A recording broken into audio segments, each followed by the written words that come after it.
Catherine, and welcome to my hillside garden. I live in northeast Pennsylvania, and that's in Zone 6. I've been gardening for about 5 years. Even though I've gardened throughout my life, I've never gardened this intensively, and I wanted to share it with everyone because hillside gardening has its challenges, and I'd like to show you my yard on this spring day in 2017.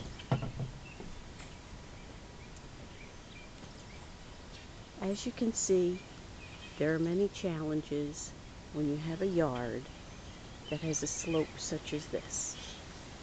This is the garden that I have 5 currant bushes in there and 6 raised beds that my husband built for me this past summer. We also were able to take down one of the trees that was causing a lot of shadow all across the garden, so I'm hoping to have a better harvest from this section of the yard. This is the other area of our yard. It's the farthest section. That is our hugel. We built that about 4 years ago when we first started to garden a little bit more intensively.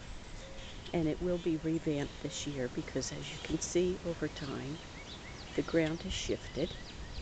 When we put this together, we used some of the birch trees we had cut from our yard, some hay and straw, branches from yard cleanup. We also acquired some chicken manure and compost from over here. I have 2 big bag beds, and I've grown strawberries in them, different kinds of beans, and flowers. My husband and I did these beds last year.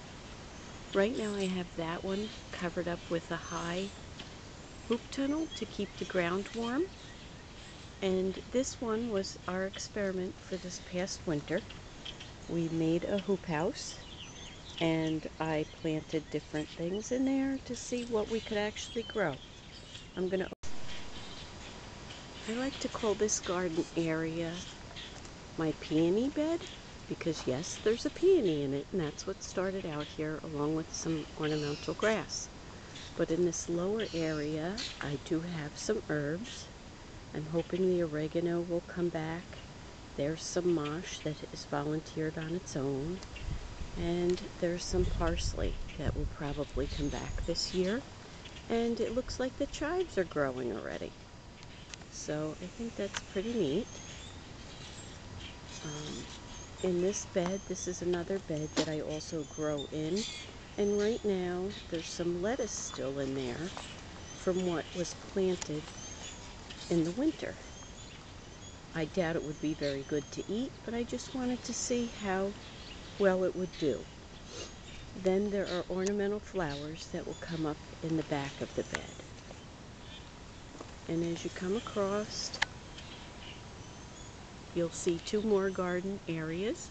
I'll go up to talk about them.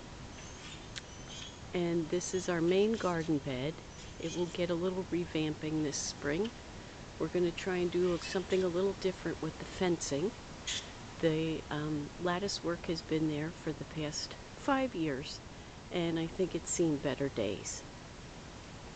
Because of this slope, we've had such a difficult time trying to figure out what to do there. We've just been putting wood chips. Most years we put in more wood chips every spring. And then you come, oh, there's our Wyatt. Then here's our deck, and I like to call this one our deck garden. We've grown many different things in here. It is its own microclimate. I don't know if you can see very well that toward the back it stays rather dry because that's where the soffit for the house is. So I've had basil grow in the area where that planter is all the way up until November, even with frosts, because that's such a nice microclimate back there. As you can see, all the milk jugs, they're half-gallon milk jugs. I'm trying out winter sowing this year. Every week I manage to be able to put out about 4 more and use up some of the seeds that are on the older side that I have, and just give it a try, see how it works out. I placed this hoop tunnel here recently. We did have all that snow and I used it to warm up the ground and to get rid of some of the snow that was there. And as we come this way into our deck, my husband built the gutter garden for me. This was one of our first projects in trying to grow more in the space that we had. And it really works rather nicely. Home Depot had a video about it. We gave it a try, and it's where I grow most of our lettuce all season long. And I did actually have lettuce in there until about January with just a frost covering.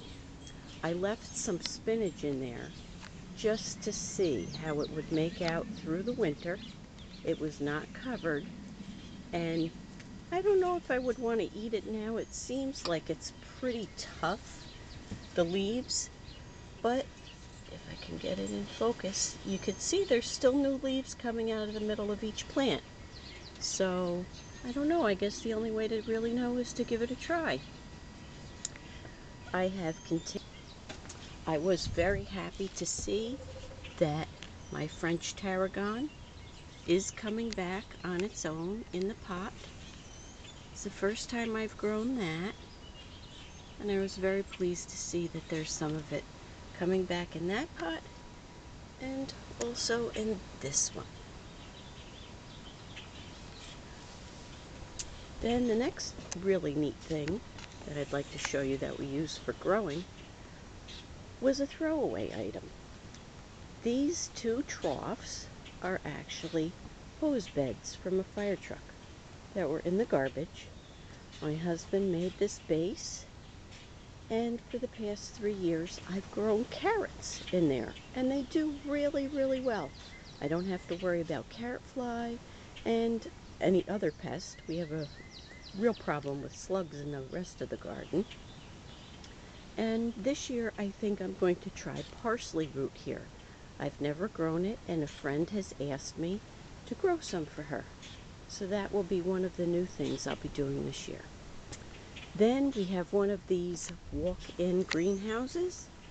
It's been in that spot. This is the 3rd year.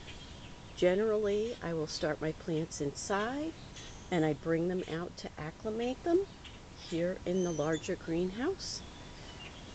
Would it protect them from a freeze? No, but it will protect them from a frost. What I do is I light a candle or two, put it in the bottom, close it all up. Something that we've learned from this material does not last for a very long time. It will degrade and all fall apart. We probably would have gotten 3 seasons out of it if I had taken just the cover off in the fall and put it away. But it's something that you learn as you go, and that's really what I want to discuss with everybody, is just what I've been learning as I've been doing. And the last 2 beds that I wanted to show you are this one that we put in, I believe it was 3 years ago. My husband put the tides in. They are oak, and there are deadmans, and this will help that area of the yard not to keep sliding down as the problem we're having over with the hugel bed. I have a columnar apple in here, and there's irises. I often call this the iris bed or the upper bed, and birch trees. We've had a lot of birch trees that we've taken down through the years to allow more sunlight into the yard. I plan to put rhubarb in with the apple tree this year, and I'll be growing corn right about where that A-frame trellis is. That'll be a first time for this year. And the main garden bed, this one was a labor of love and an awful lot of work. My husband wanted to have something nice to look at, and that's why we used the decorative brick for that. This bed is about 24 feet long by 4 feet wide, and there are challenges with this bed. Let me see if I can get a better shot. It is a lot of growing space, and now with more of the birch trees cut down, we're hoping to get more sunlight in here and be able to grow more. Well, I hope you've enjoyed the tour around the yard, and I hope you'll enjoy your visits with me as I do the planting for the season and do the harvesting and learn. I think that's one of the great things about gardening. You learn from your mistakes, you learn from other people, and sharing is the best thing you can do, sharing what you learn. So I hope you have a good day and happy gardening.